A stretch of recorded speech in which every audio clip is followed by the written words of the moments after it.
Radhe Radhe friends, जय Shri Krishna. Veena Deepak Soni YouTube channel में आप सभी का स्वागत है। फ्रेंड्स, आषाढ़ मास के कृष्ण पक्ष की एकादशी को योगिनी एकादशी के नाम से जाना जाता है और साल 2026 में यह एकादशी 2 दिन पड़ रही है।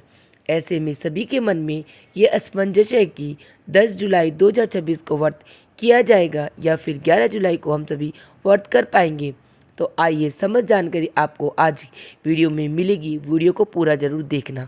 फ्रेंड्स, देखिए, योगिनी एकादशी के दिन भगवान श्री हरि नारायण की पूजा आराधना की जाती है और इस एकादशी का व्रत करने से समस्त प्रकार के पाप कर्म नष्ट हो जाते हैं और पीपल वृक्ष को काटने जैसे पाप तक से मुक्ति मिलती है। इस व्रत के प्रभाव से किसी के दिए हुए श्राप का निवारण भी होता है।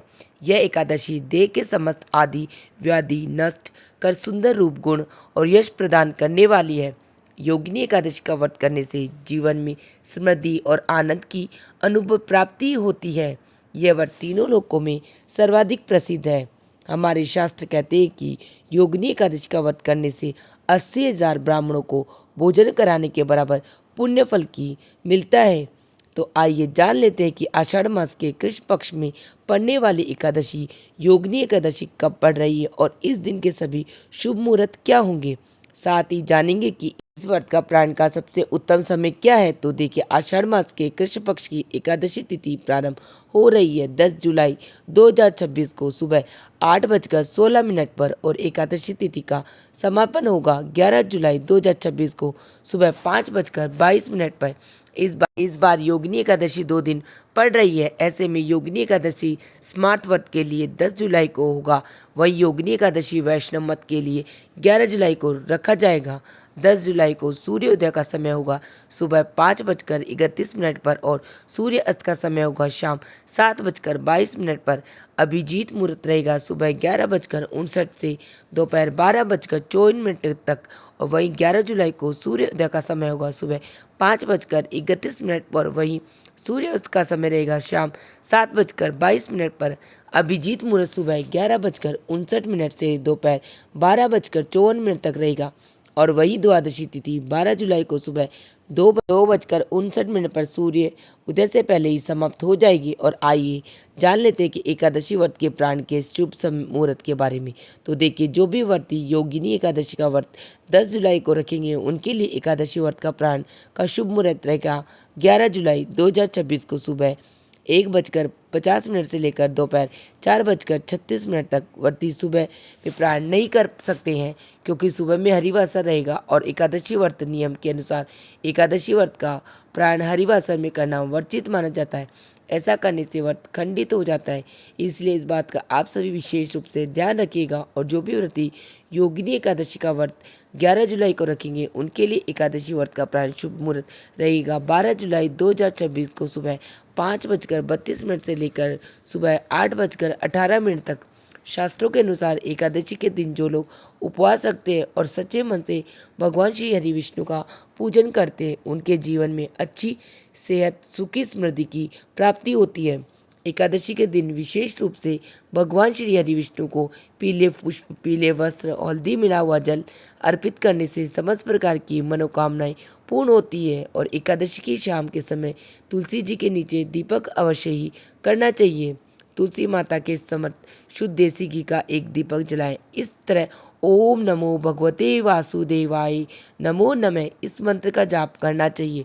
तुलसी माता की 11 परिक्रमा करनी चाहिए और ऐसा करने से आपका आर्थिक पक्ष मजबूत होता है। शास्त्रों के अनुसार एकादशी तिथि के दिन पीपल का पौधा लगाने और उसमें नियमित रूप से जल चढ़ाने से पितरों की आत्मा को शांति मिलती है और घर में सुख शांति आती है।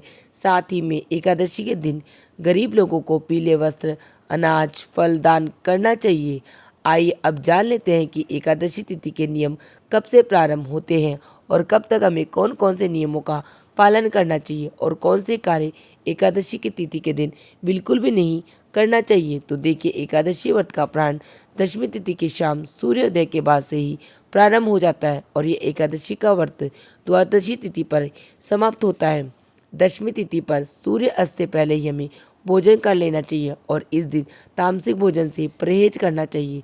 सात्विक और हल्का आहार लें एकादशी के दिन सुबह जल्दी उठकर स्नान करें, फिर व्रत का संकल्प लेते हुए कहना चाहिए कि हे श्री हरि विष्णु, हे जगत के पालनहार, आज मैं आपके निमित्त एकादशी का व्रत कर रहा हूँ या कर रही हूँ। आप मेरा ये व्रत निर्विघ्न पूरा करें और इसके लिए मुझे शक्ति प्रदान करें।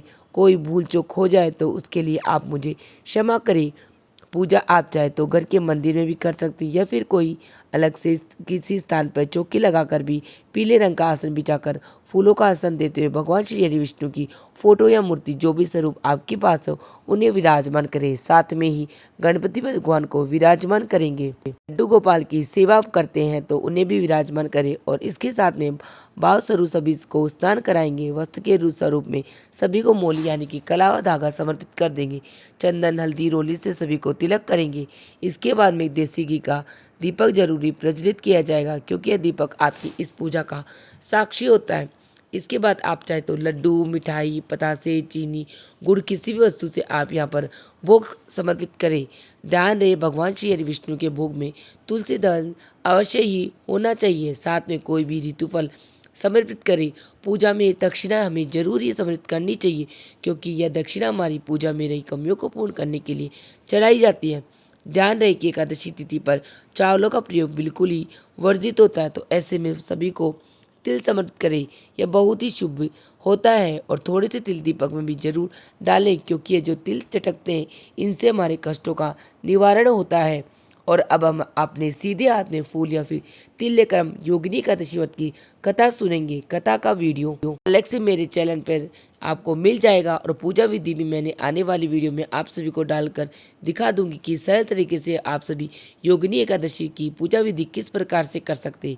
यहाँ पर मैं केवल आपको विधि बता रही हूँ। तो एकादशी की व्रत कथा सुनने के बाद में जो हमने अपने हाथों में फूल और तिल लिए हुए थे उन्हें हम भगवान श्री हरि विष्णु के चरणों में समर्पित कर देंगे। अपने दोनों हाथों को जोड़कर अपनी मनवांछित इच्छा को भगवान श्री हरि विष्णु के सामने प्रार्थना करेंगे और पूजा में रही कमियों के लिए क्षमा याचना कर लेंगे। इसके बाद में जो जल का लोटा यहाँ पर रखा हुआ है इससे हम सूर्य देवता को अर्घ देंगे। जो भी हमने भोग प्रसाद समर्पित किया है इससे परिवार के सभी सदस्यों में बांट देंगे और भोग प्रसाद को हम प्राण के समय में स्वयं भी ग्रहण करेंगे।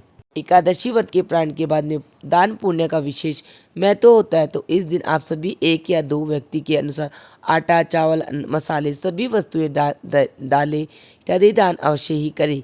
किसी योग्य ब्राह्मण को, गरीब को या फिर आप चाहे तो मंदिर में जाकर भी एकादशी का व्रत का दान पुण्य कर सकते हैं। तो यह थी योगिनी एकादशी से जुड़ी हुई संपूर्ण जानकारी। आने वाले दिनों में आप सभी योगिनी एकादशी की सरल पूजा विधि और योगिनी एकादशी की व्रत कथा सुनेंगे।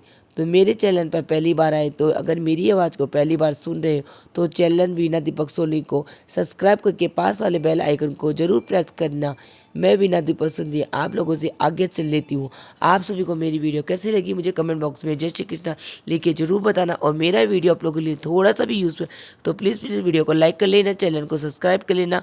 इससे आने वाली वीडियो के नोटिफिकेशन आप लोगों को मिल सके। वीडियो देखने के लिए आप सभी का धन्यवाद। जय श्री कृष्णा, राधे राधे। मिलते हैं नेक्स्ट वीडियो में।